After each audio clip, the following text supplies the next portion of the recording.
और Microsoft word में थोड़ा बहुत एक्सप्लेनेशन करेंगे।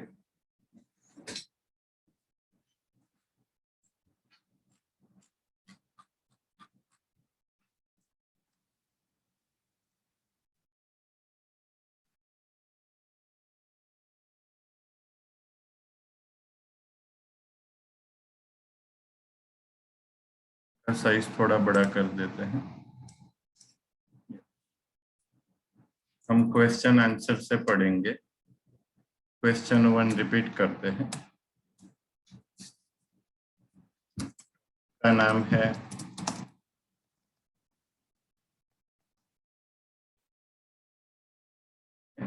और आज हम डे 1 ही एज्यूम करते हैं।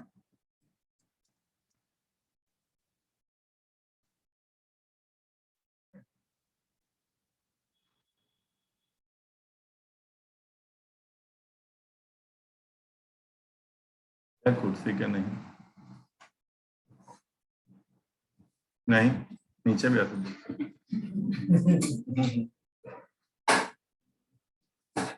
बस 1 मिनट।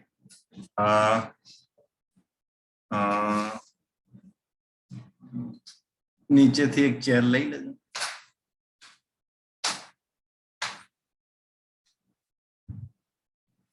नहीं कई पेज पे लखवानी जरूर नहीं।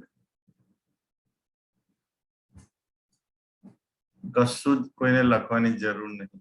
पद्धति आपणी थोड़ी अलग है। हूँ तमने थोड़ું समझाव्યું કારણ કે આગળ લખીને કઈ સેટિસ્ફેક્શન મળ્યું નહીં। બરાબર એટલે હવે શું છે કે થોડોક બદલાવ જોઈએ। એટલે લખવામાં આપણું ધ્યાન લખવામાં જતું રહે ને તો સમજવામાં ના જાય સાંભળો। બસ આ છે ને સેકન્ડ નંબર પર બેન બેઠા છે ને એની બાજુમાં અથવા તો ફર્સ્ટ નંબર પર બેન બેઠા છે ને એની બાજુ બેસી બસ બસ બસ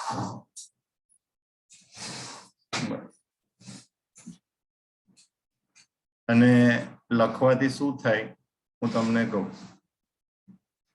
લખવાથી 50% મહેનત મારી ઓછી થઈ જાય। કારણ કે હું કહું કે હવે આટલું લખી કાઢો એટલે ત્યાં હું તો ફ્રી છું। તમે એટલું લખવા બેસો એટલે શું થાય કે મારે જે 40 મિનિટનું ભણાવવાનું હોય એ કદાચ 30 મિનિટ કે 20 મિનિટ કે 22 મિનિટ થઈ જાય। એટલે ભણવામાં પણ 50%નો લોસ થઈ જાય અને ટ્રેડિશનલ એપ્રોચ પાછો ચાલુ થાય। ઓકે અને આની અંદર શું થાય કે મારી ભણાવવાનું પણ 10 15 20 મિનિટ વધી જાય અને પીડીએફ પણ તમને મળી જાય। ગઈકાલે મોકલી આપીશ તમને। ओके स्क्रीन को शेयर करते हैं।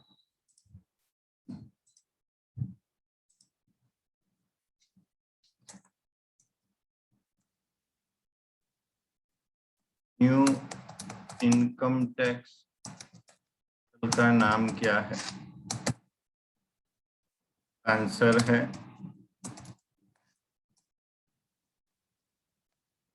tax.gov.in। और question number 2 old income tax portal का नाम क्या है? Answer number 2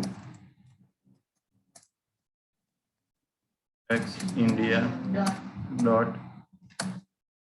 income tax India e-filing.gov.in। So I am using this portal since for last approximately it takes time to replace incometax.gov.in। I am using this portal since for last 14 years। मतलब मैंने ये portal 14 year से use किया है। सो यहाँ पे switch over में थोड़ा बहुत मुझे दिक्कत होगा क्योंकि कभी कभी मैं यही टाइप कर दूंगा फिर मुझे पता चलेगा कि ये है। ठीक है। सो क्वेश्चन नंबर 3 इन न्यू पोर्टल, अब हम न्यू पोर्टल नहीं लिखेंगे, इन income tax portal many of return client, मतलब हमारे क्लाइंट ने कितना जे भी आया देने, हाँ बस कुर्सी लेने जाओ क्या हाँ बस भाई તમે થોડા વહેલા આવો, વાંધો નહીં, બેસી જાઓ હમણાં બેસી જાઓ, પછી કાલથી આપણે એક રો આ ફિમેલ કેન્ડિડેટની એક વધારી દઈશું, એવું કંઈક કરીશું, આજે બેસી જાઓ. In income tax portal, how many of return file to our client, मतलब हमारे क्लाइंट ने कितना रिटर्न फाइल किया है, कितने साल का, वो देखना है. तो tax.gov.in में जाएंगे,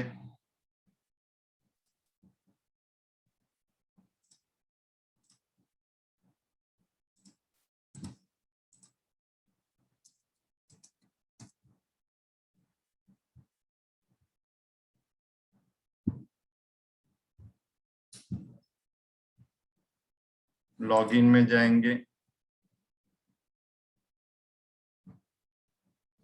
मोबाइल लावो पड़શે बेटा, છેલ્લા બેટા થોડી તકલીફ પડશે તને, કારણ કે ઓટીપી એમાં આવશે ને પાછો. હા નીચેથી મેડમ ને કહેજો, enter user ID,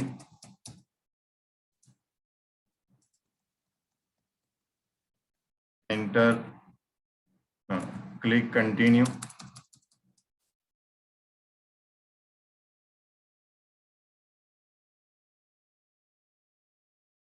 enter password,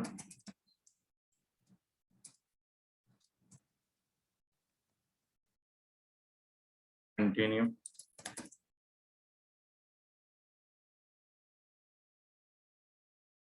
आप कौन मोबाइल आपको मारो मोबाइल मैडम भी यार हमने खबर नहीं कौन मोबाइल अपन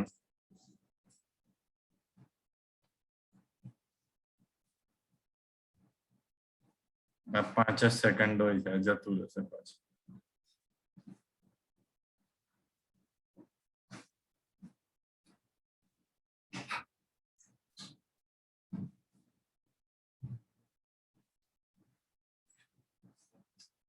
શું થયું એમને નથી ખબર મેડમ ને મારો મોબાઈલ કયો છે. 7 चलो 1 मिनट 734984.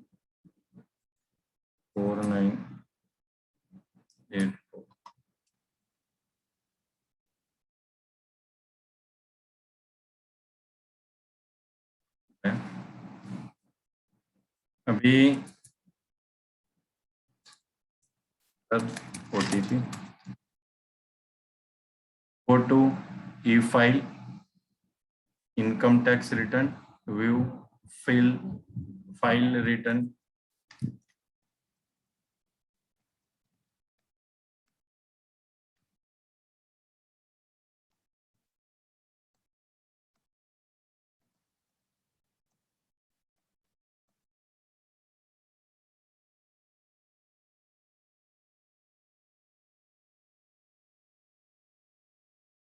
यहाँ पे हमने लास्ट 14 रिटर्न मेरे फाइल हुए हैं. एक्चुअली कल मैंने आपको बताया था कि लास्ट मेरे 2020 रिटर्न फाइल हुए हैं, लेकिन income tax department last 14 years से ऑनलाइन हुआ है. तो I am filing return online since for last 14 years. Before 14 years, I am filing return offline. That means submitted to the income tax department. એટલે હું income tax department માં ભરતો હતો. Okay, sir. Now, please explain what do you mean by download form, download receipt, download XML. मतलब sir form क्या है, receipt क्या है, XML क्या है, ITR 3 क्या है, ITR 4 क्या है, एक्नॉलेजमेंट क्या है, ये सेक्शन क्या कहता है, रिफंड ड्यू क्या है, मतलब ये सब क्या है, लेट मी एक्सप्लेन। ठीक है, तो हम एक एक करके एक्सप्लेन करेंगे कि ये सब, ये क्या है, ये क्या है, ये क्या है, और व्यू मोर में भी और कुछ है तो क्या है। ये 1 साल का है, बाकी सब साल का वैसा ही। ठीक है, सो अभी हमें कहाँ जाना है, मान लो असेसमेंट ईयर 1920 में जाएंगे। For example, choose any of the assessment year of,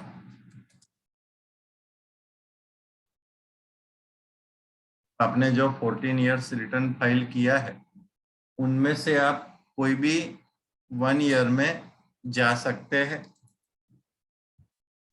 यहाँ भी जा सकते हैं, यहाँ भी जा सकते हैं। अभी सर डाउनलोड फॉर्म का मतलब क्या है और डाउनलोड रिसिप्ट का मतलब क्या है? पहले डाउनलोड फॉर्म।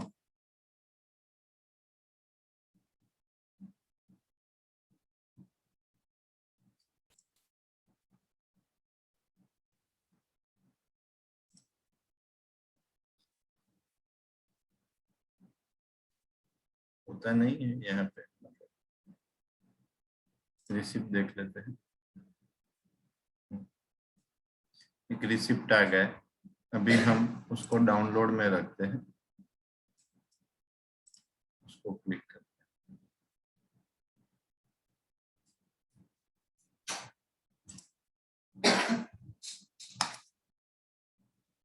ओके, फॉर्म में मतलब कुछ आ नहीं रहा है, रिसिप्ट को देख लेते हैं। फेल।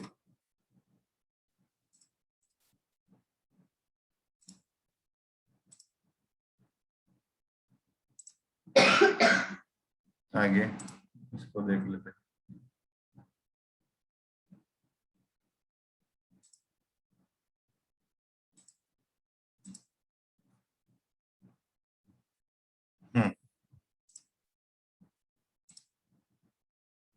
मतलब अभी पोर्टल नया है तो कुछ ओपन नहीं हो रहा है। हम थोड़ा और आगे जाते हैं, बैक में शायद उसमें कुछ ओपन हो जाए।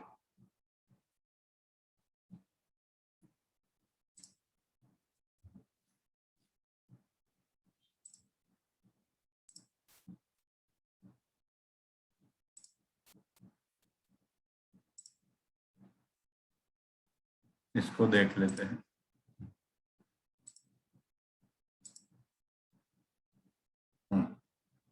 चलो कोई बात नहीं, एरर आता है तो हम टॉपिक को चेंज कर देते हैं, क्योंकि हर साल देखने में टाइम बिगड़ जाएगा। कल मैंने आपको एक बात बताई थी कि लोग फाइनेंशियली साउंड कैसे बनते हैं। ठीक है, तो सभी का शुरुआत कैसे होता है, मैं आपको एक एक्सप्लेनेशन देता हूँ। मैं मेरा एक एक्सप्लेनेशन देता हूँ, या मिस्टर एक्स करके एक एक्सप्लेनेशन देता हूँ। यहाँ पे मैं एक्सेल में जाऊंगा,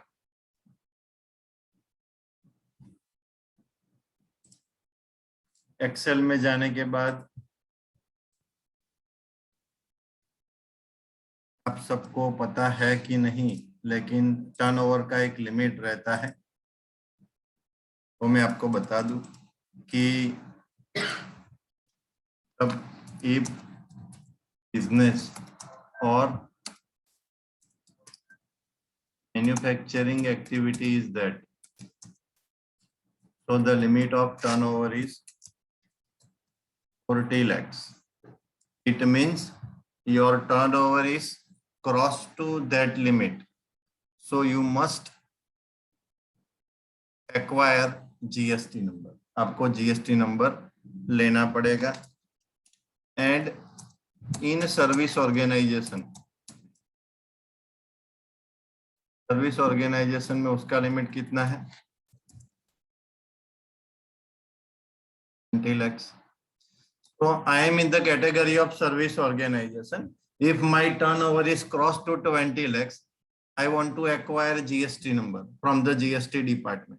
अगर मेरा लिमिट 20 लाख से क्रॉस हो गया पूरे ये सब मैं बात कर रहा हूं पूरे फाइनेंशियल ईयर की, ठीक है, तो मुझे जीएसटी नंबर लेना पड़ेगा। और हम एक जॉब वाले की बात करें, मतलब मैं जहां पे रहता हूं वहां पे एक मतलब कपल रहते हैं, वो दोनों मतलब उसका 50,000 मतलब हस्बैंड का 50,000 और वाइफ का 50,000 सैलरी है। अभी होता क्या है, जो जॉब कर रहे हैं, अभी आप देखो मेरी बात सुनो, कि जो जॉब कर रहे हैं उनको आप देखोगे तो उनको आप पूछोगे कि आपके पास 5 रेसिडेंशियल प्रॉपर्टी है, तो नहीं होगी। बहुत रेयर के पास होगी। 4-5 फार्म हाउस है, तो नहीं होगा। ऐसा और जो बिजनेस करते हैं, प्रोफेशन करते हैं, उसको पूछो तो 4-5 रेसिडेंशियल हाउस है, 4-5 कॉमर्शियल प्रॉपर्टी है, 20-25 फार्म हाउस है। ऐसा क्यों? ऐसा इसलिए है कि जॉब वाला जो है उनका कुछ इनकम टैक्स का प्लानिंग ही नहीं है। मतलब जितना भी इनकम आता है वो टीडीएस काट के आता है, ठीक है। और बिजनेस में क्या होता है, इनकम टैक्स का प्लानिंग हो जाता है। तो इनकम टैक्स का प्लानिंग होने के लिए वो लोगों का वेल्थ क्रिएट होता है। अभी मान लो किसी का इनका 3 लाख सैलरी है, लेकिन हाथ में तो 2 लाख भी नहीं है, क्योंकि 30% तो इनकम टैक्स कट जाएगा मंथली 3 लाख से, तो ठीक है।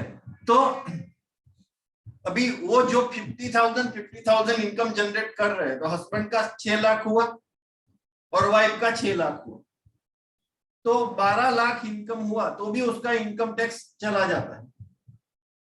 और एक मतलब जो रेसिडेंशियल हाउस ले लेते हैं तो आधा तो ईएमआई रेसिडेंशियल हाउस में चला जाता है। क्लियर है? बिजनेस वाले क्यों ग्रो करते हैं, अभी मैं आपको दिखाता हूं। देखो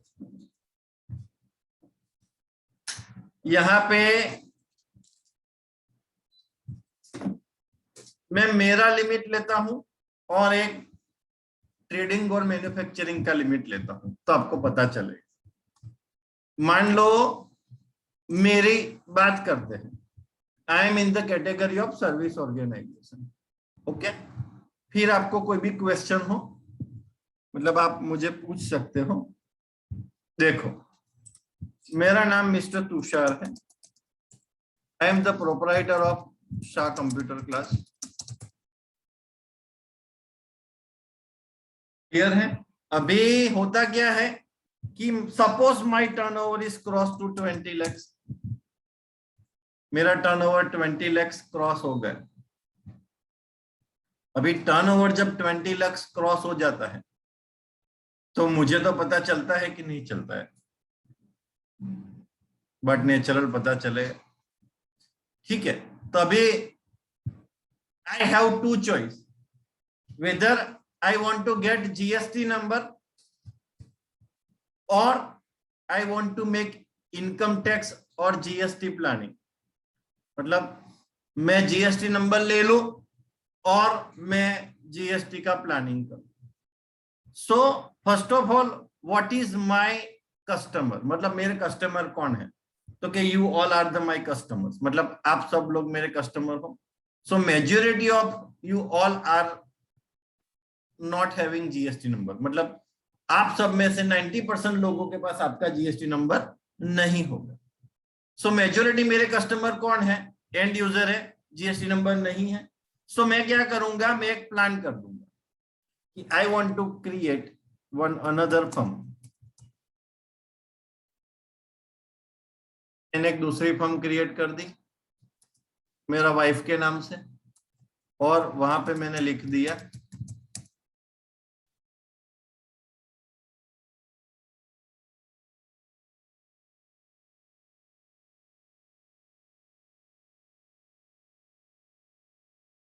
क्लियर है? सो मेरा मतलब मेरा वाइफ का पान नंबर तो अलग होगा और मेरा पान नंबर अलग है, तभी मेरा टर्नओवर कितना हो गया? 40 लाख हो गया। अभी वाइफ का भी टर्नओवर 20 लाख, दूसरी तो शादी में कर नहीं सकता। बराबर है, मतलब वाइफ का टर्नओवर 20 लाख क्रॉस हो गया। So again I am having question whether I want to get GST number. પછી પાછું મારે જોવાનું મારા કસ્ટમર કોણ છે. Again answer is that end user. So I want to create one HUF. मैंने मेरा HUF क्रिएट कर दिया। HUF का पान कार्ड अलग होता है।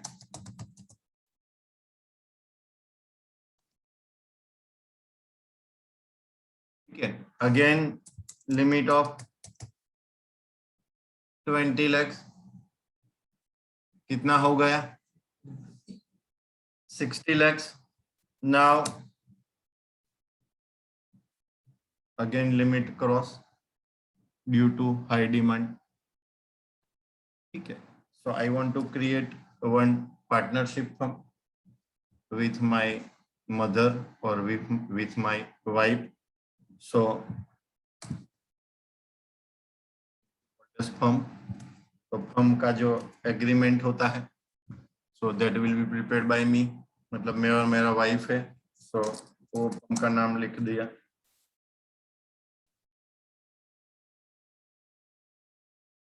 क्लियर? सो जीएसटी में तो लिमिट 20 लाख ही है। ठीक है, सर्विस ऑर्गेनाइजेशन की लिमिट तो 20 लाख ही है। Okay, and so on. यहाँ पे फिर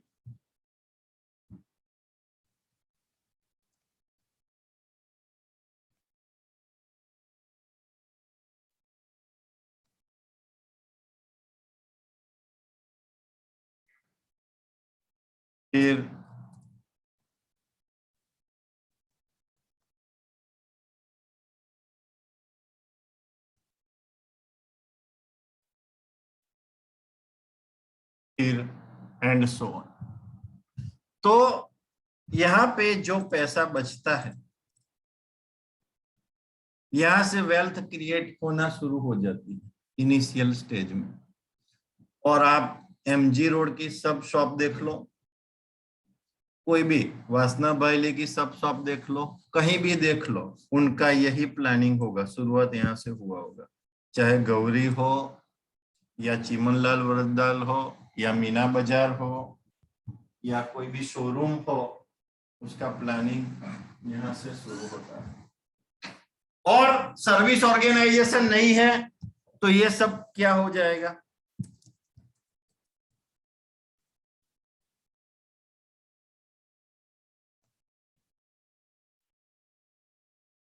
क्लियर है?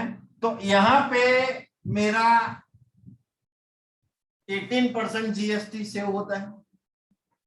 तो 20 लाख का 18% हुआ 3,60,000, 360, 360, 360, and whatever cash received, that will be kept aside.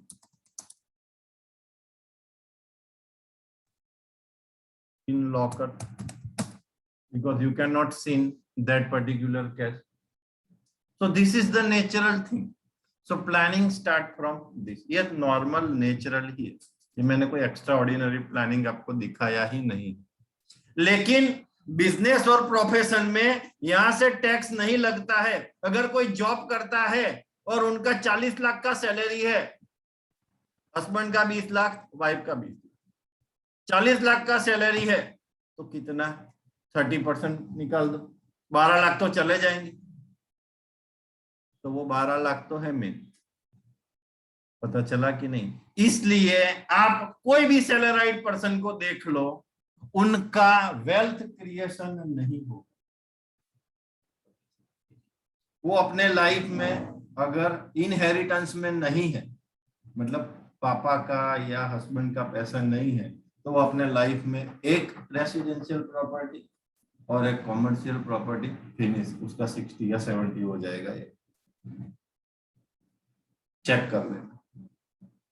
अगर 2-5 लाख से ज्यादा सैलरी है तो और 2 ले सकेगा और कुछ नहीं होगा। लेकिन बिजनेसमैन वाले या प्रोफेशन वाले, मैं पहचान में उसके 100 फार्म हाउस है, 600 विंगा लैंड है, एफडी इतनी है कि मतलब जैसे उसका वेट करो तो 5 किलो वेट होता है। पता चल रहा है कि नहीं चल रहा? सो ऐसे कई सारे लोग हैं, लेकिन उनका शुरुआत यहाँ पे तुषार की जगह पे एक्स लिख दो, मिसिस एक्स लिख दो, वगैरह वगैरह। क्लियर? अभी मेरा आगे बढ़ता जाएगा तो मैं मेरे मतलब मेरे जो वाइफ है उनके मम्मी के नाम से कुछ ले लूंगा, उनके मम्मी के नाम से कुछ क्रिएट कर दूंगा, वो प्रोपराइटर है, प्रॉब्लम तो नहीं करेंगे, उसकी लड़की मेरे पास है। क्लियर है? सो और वो भी मतलब ऐसा सोचेगी कि जो जमाई राज है उसका एक्सपेंशन हो रहा है, वैसे उनको तो साइन ही करना है, काम तो मुझे ही करना है, उनको तो कुछ करना ही नहीं है। सिर्फ प्रोपराइटर के लिए और एक नाम जुड़ सकता है उनका, मतलब मेरे ससुर का भी नाम जुड़ सकता है। मतलब ऐसे एक्सपेंशन होता है। और ऐसा अगर सर्विस ऑर्गेनाइजेशन है तो 20 लाख, और बिजनेस और मैन्युफैक्चरिंग है। क्लियर है? और अगर यहाँ से जो पैसा बचता है, यहाँ से बचता है, यहाँ से बचता है, जो हमने जीएसटी बचाया, जीएसटी बचेगा तो इनकम टैक्स बचेगा, फिर सेविंग होगा, सेविंग से ऊपर इन्वेस्टमेंट होगा, इन्वेस्टमेंट जब वो ज्यादा होगा तो वेल्थ क्रिएट होगा, लेकिन हमारा सेविंग ही नहीं होता है। क्लियर है? अभी इसमें किसी को और कोई क्वेश्चन करना है? इन शॉर्ट आ पर्टिक्युलर आ बधाना रजिस्ट्रेशन में આપણે જીએસટી નંબર લેવા જ નહીં। હા, કારણ કે તમારી લિમિટ ક્રોસ નહીં થઈ ને, તમારી લિમિટ ક્રોસ થાય તો તમે હકદાર છો। હવે આ બધામાં કેટલો ખર્ચો થાય? આ એક ફર્મ ક્રિએટ કરી કેટલો ખર્ચો થાય? 15,000। જો હું કહું તમને કેટલો ખર્ચો થાય, એક ફર્મ ક્રિએટ કરી, रिसीव बुक 10 बने, 500 के 700 रुपया ની रिसीव बुक 10 આવે, 100 ની 10, वाउचर बुक बनाई दઈએ। क्लियर? एडमिशन फॉर्म 1000 बनाई दઈએ, व्यवसाय वेरो 2000 रुपया આપી દઈએ, प्रोफेशनल टैक्स। क्लियर? ने करंट अकाउंट में 10,000 रुपया રાખી દઈએ, વાત પતી ગઈ? એક નવી ફર્મ થઈ ગઈ ને, નવી ફર્મ નવા પાન કાર્ડ ઉપર બને છે, અને નવું પાન કાર્ડ એ ઇન્કમ ટેક્સ ની એક નવી એન્ટિટી થઈ જાય। નવું પાન કાર્ડ ઇન્કમ ટેક્સ ની એન્ટિટી થઈ ગઈ કે ના થઈ ગઈ? યસ। અત્યારે હું મારી જ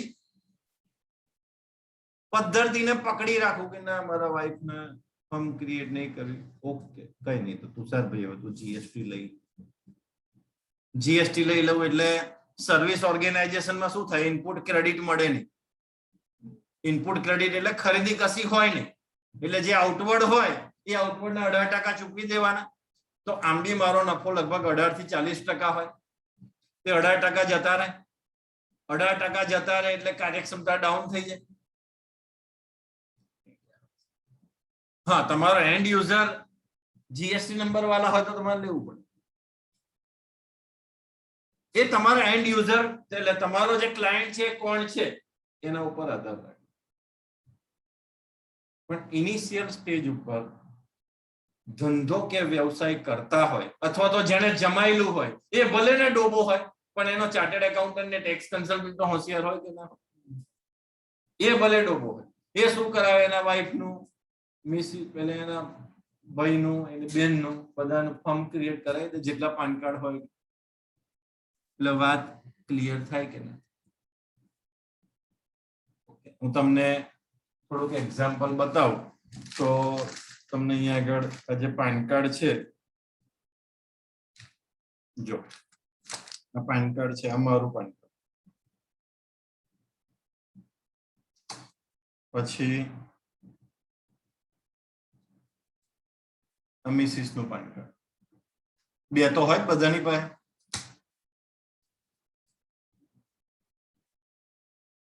આ ટ્રસ્ટ નું પાન કાર્ડ,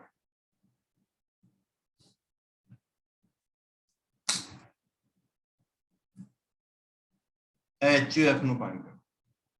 4 પાન કાર્ડ હું રાખું, 4 પાન કાર્ડ મારા વાઇફ રાખે.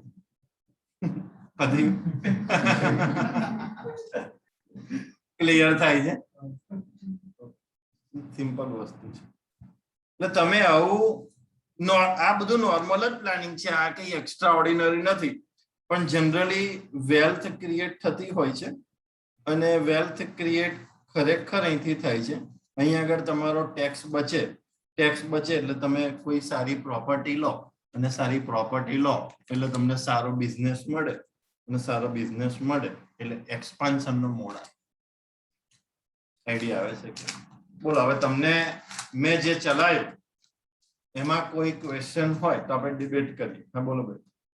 अगर हमारा 20 लाख आपने बोला कि 20 लाख हो गए ना इनकम, तो 18% आपने जीएसटी करना पड़ता है, तो फिर अपने 40 लाख हो तो उसमें कुछ जीएसटी वही सेम रहेगा या मतलब बिजनेस की बात कर रहे हो कि सर्विस की? बिजनेस में जो 40 लाख हो तो कितना जीएसटी? वो क्या है कि आपकी प्रोडक्ट कैसी है. बिजनेस में चार प्रकार के टैक्स होते हैं. मतलब पहला है 5% वाला, दूसरा है 18% वाला, नहीं 12% वाला, तीसरा है 18% वाला, और चौथा है 28% वाला. मतलब आप लग्जरियस चीजें का वर्किंग करते हो. मतलब आपका मित्सुबिशी का शोरूम है, तो Mitsubishi is a category of luxurious item, so you have to charge 28% to your customer और कॉर्पोरेट क्लाइंट. और अगर आप मतलब जीवन जरूरियात की जो चीज होती है, जैसे गेहूं है, आटा है, चावल है, वो पैकिंग में करते हो तो 5% में आता है. स्टेशनरी है तो 5 और 12% में आता है. गोल्ड है तो 3% में आता है. मतलब आप कौन सी चीज का आप ट्रेड करते हो या मैन्युफैक्चरिंग करते हो, और उसमें आपका ग्रिप कितना है, उसमें आपका कन्विंसिंग पावर कितना है, और मार्केट से हटके आप में क्या नॉलेज है, तब वो ग्रो होगा. सो आप कौन सा प्रोडक्ट चूज करते हो, वो प्रोडक्ट के ऊपर परसेंटेज डिसाइड करता है. और कोई क्वेश्चन?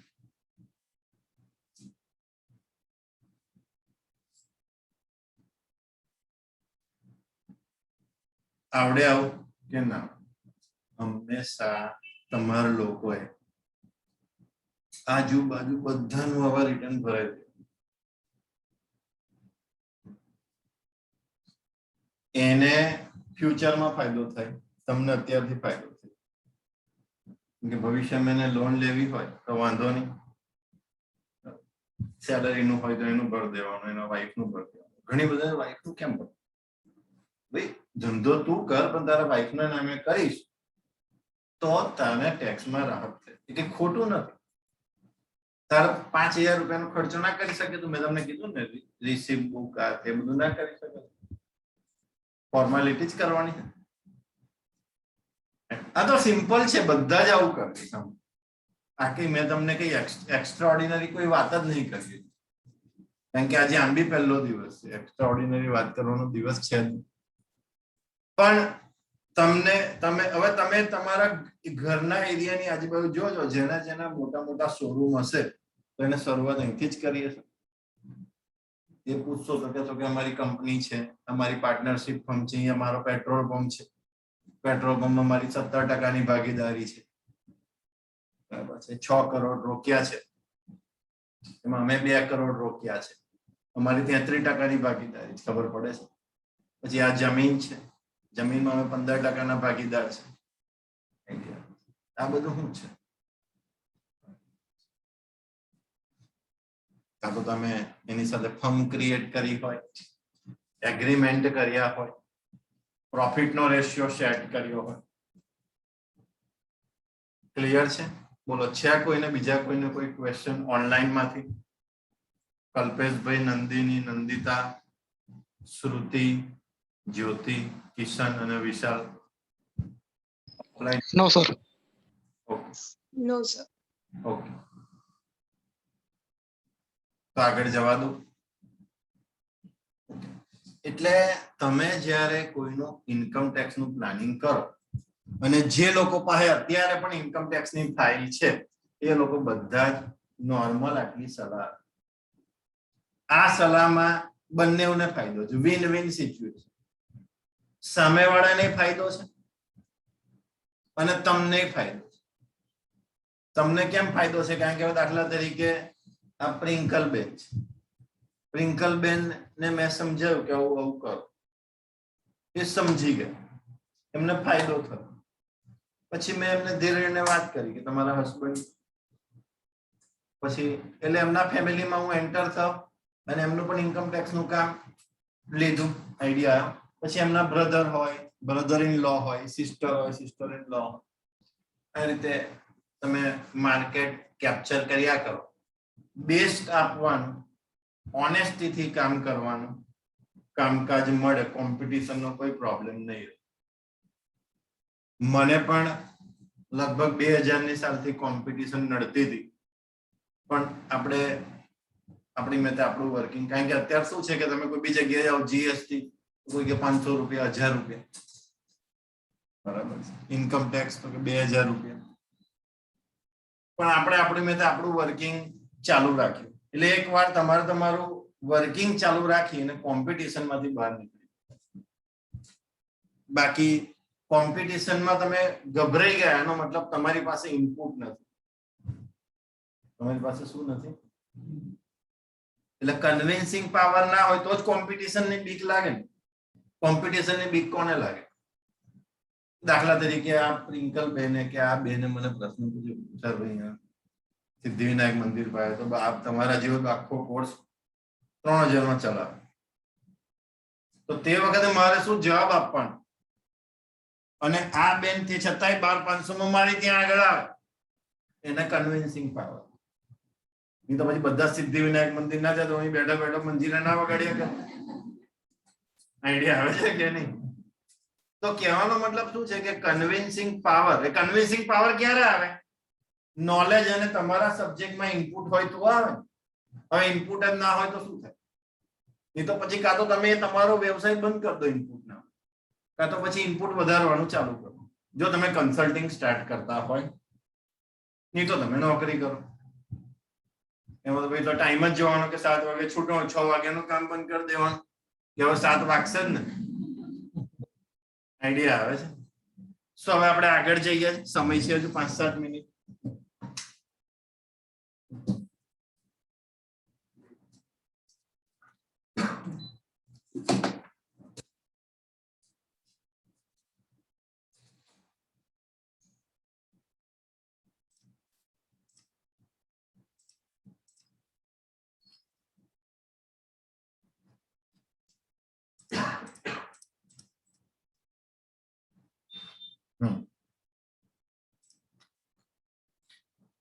આને સેવ કરી દઈએ.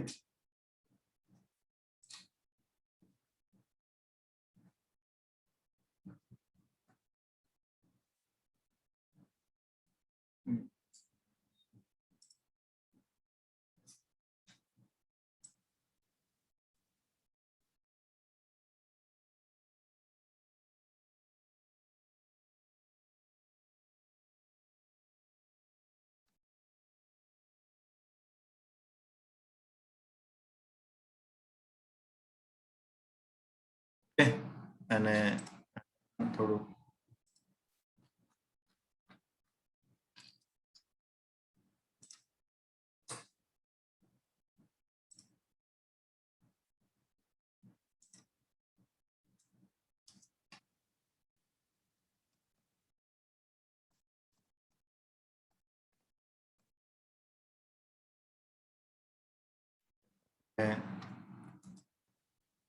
તમારું નામ વોટ્સએપ ગ્રુપમાં એડ થઈ ગયું છે કે હજુ નહીં થયું? તો પછી કાલે મોકલીશ, નહીં તો પાછું ફરીથી મારે મોકલવું પડે. નહીં તો અહીંથી વોટ્સએપ વેબથી હું મોકલી દઉં તો તમને પાછું વોટ્સએપ ગ્રુપમાં મળી જાય. પણ હવે આ ફાઇલ કાલે મોકલીશ, બરાબર? એટલે તમે નીચે દર્શનાબેન પાસે નામ એડ કરાવી દેજો, ત્યાં સુધી આપણે આગળ કંઈક નવું જોઈએ. ચાલો હવે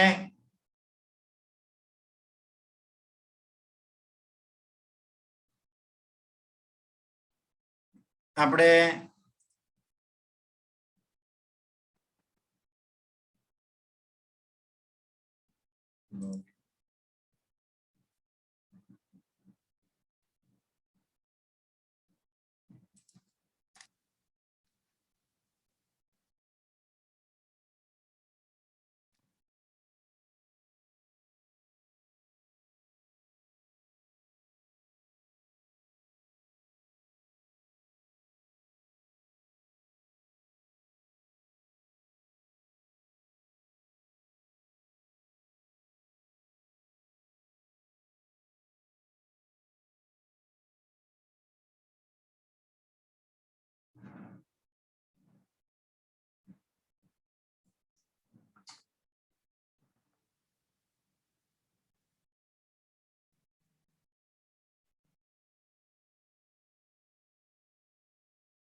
ફાઇલ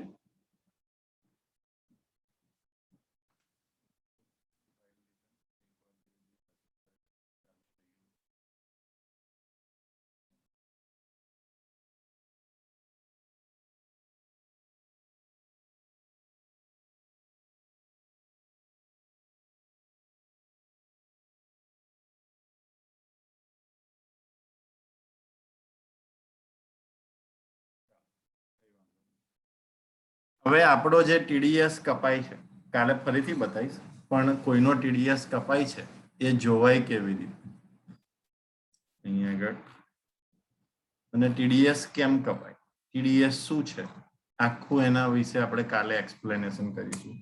ટીડીએસ શું છે, ટીસીએસ શું છે. નોર્મલી હું તમને કહી દઉં કે બેંકમાં તમે એફડી મૂકો અને એ એફડી જો વધારે પૈસાની હોય તો તમારો ટીડીએસ કપાઈ જાય છે કે નહીં કપાય? હા, ફોર્મ 15G 15S શું છે હું તમને સમજાવીશ, પણ જનરલી ટીડીએસ કપાઈ જતો હોય છે. તો એ કોનો ટીડીએસ કેટલો કપાયો એ જોવું હોય તો એના માટે કેવી રીતે?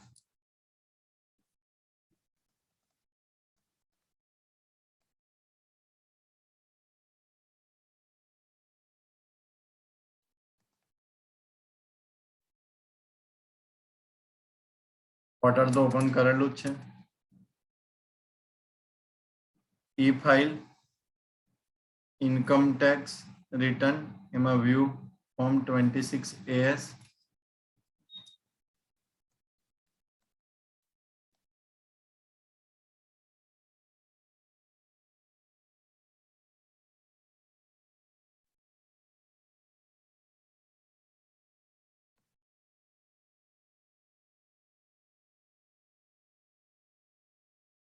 Confirm,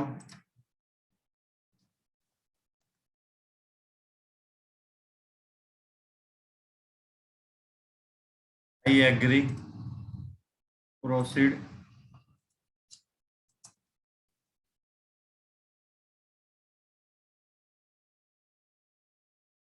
proceed, view tax credit,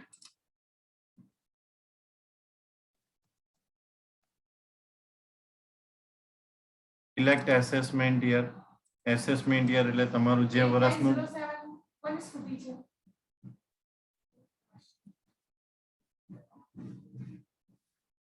વિકલ્પ ખાલી વ્યવસ્થિત જો એસેસમેન્ટ યર દાખલા તરીકે 2021 HTML તો પેલી બેમાંથી જાય પણ કેવાય ઓટોમેટિક એટલે આ બેનો નીચે હવે એમના ભાઈ કે બેમાં assessment year 2021 HTML view